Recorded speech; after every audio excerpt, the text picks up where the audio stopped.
پہاڑی زبان میں اپڈیٹ سنیے۔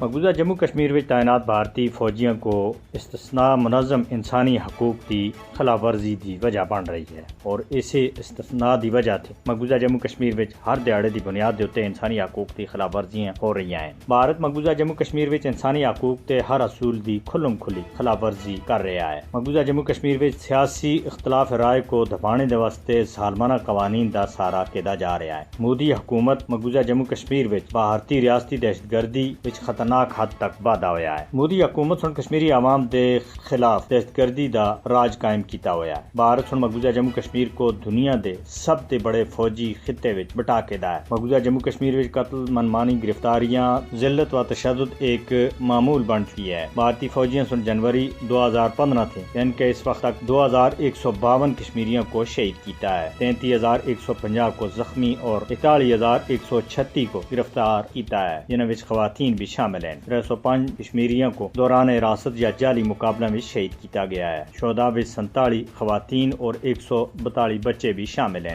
ان شہادتوں کی وجہ سے 181 خواتین بیوہ اور 445 بچے یتیم ہوئے ہیں۔ بھارتی صفاقہ سن اس دوران 4,479 رہائشی مکانات اور 2 عمارتوں کو تباہ بھی کیتا ہے، جبکہ 1,136 خواتین کی آبروریزی کی گئی ہے۔ اس عرصے میں تحریک آزادی کشمیر دے قائد سعید علی گیلانی، محمد اشرف صحرائی، الطاف احمد شاہ اور غلام احمد بٹ بھارتی جیلوں میں غیر قانونی طور دے نظر بندی دے دوران وفات پا گئے ہیں۔ اقوام متحدہ دی کافی ساری رپورٹاں سن اس گل دی تصدیق کی ہے کہ بھارت مقبوضہ جموں کشمیر وچ بڑے پیمانے دے تے انسانی حقوق کی خلاف ورزیاں کر رہا ہے۔ انسانی حقوق تے عالمی گروپاں سن مقبوضہ جموں کشمیر وچ انسانی حقوق دی بگڑتی ہوئی صورتحال دے بارے وچ بار بار خطرے دی الارم بھی دیتی ہے۔ مقبوضہ جموں کشمیر وچ بگڑتی ہوئی صورتحال دے تے فوری طور دے بین الاقوامی توجہ کی ضرورت ہے۔ مودی حکومت کو مقبوضہ جموں کشمیر وچ انسانی حقوق کی خلاف ورزیاں دے تے پوچھا جانا چاہیے۔